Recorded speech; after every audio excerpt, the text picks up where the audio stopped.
Welcome to part 5 of my series on logarithms. Today I'm going to prove or show that the log of a power to any base is the exponent of that power times the log to any base again of the base of that power. And then I'm going to prove what I promised in the last video, that y equals 2 to the x and y equals log to the base 2 of x are inverse functions. Remember, inverse functions are what you get when you switch the x and the y. That's what I mean by this. But first, today's anagram, the earthquakes. Not a very pleasant topic, especially nowadays, but rearrange the letters to get a phrase that makes sense relative to the earthquakes. All right, I'm going to prove this first. So proof becomes proof, and show becomes, if I'm not mistaken, shoof. Makes sense to me. That's what I always say. So let m be the log of x to the base a. In other words, m is this quantity right here. So by definition, that means that x is equal to a to the m, right? Because m is the exponent to which the base a must be raised to give x. Now, let's raise both sides to the n.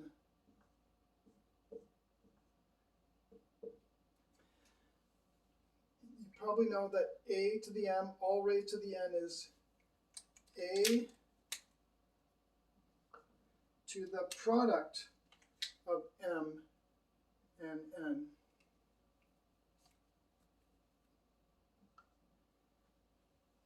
Now, let's take the log of both sides.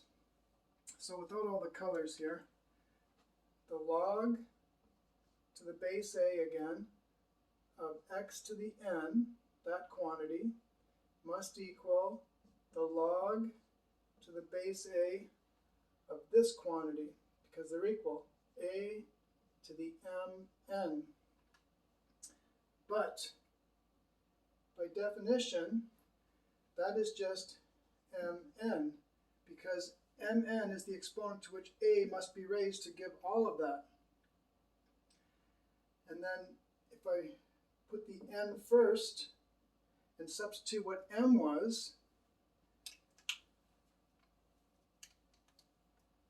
the log to the base a of x, that's exactly what I set out to prove, because this is the left-hand side, and this is the right-hand side. So QED, which again in Latin stands for quod erat demonstratum, which was to be demonstrated or which was to be shown, hence shoof.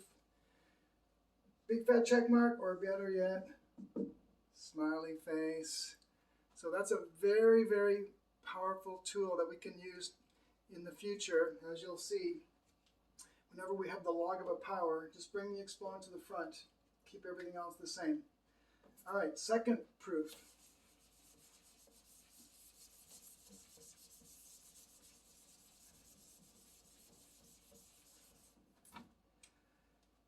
Consider y equals 2 to the x, as we had before. So the inverse of that is x equals 2 to the y. Because as I said before, you just switch the x and the y. That gives you a reflection in the line y equals x, as we talked about in the last video. And then if I take the log of both sides, I get the log of x equals the log of 2 to the y. And using this first proof up here, I can bring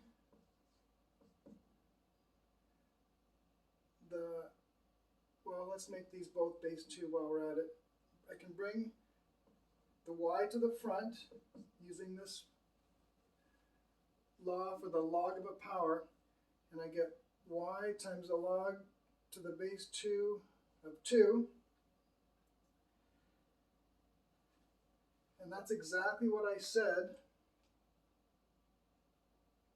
we had before, because that is equal to 1.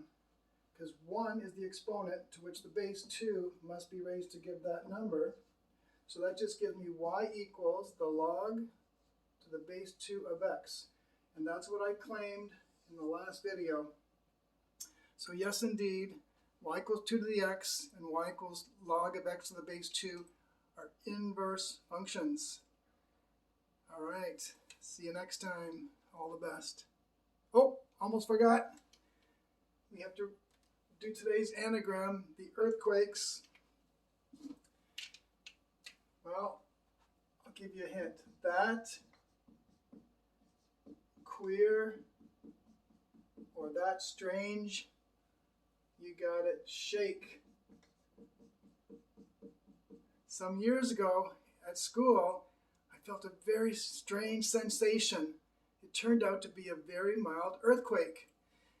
I'd never experienced anything like that before in my life. I was sitting in my chair in class when this very strange tremor was felt. Now, fortunately, it was very mild. We've had some recent earthquakes on Earth which have been very devastating. So we need to pity and pray for the victims of those earthquakes and send resources to them, even maybe just money's best, so that people can help them in their time of need. Now we'll say goodbye. See you next time.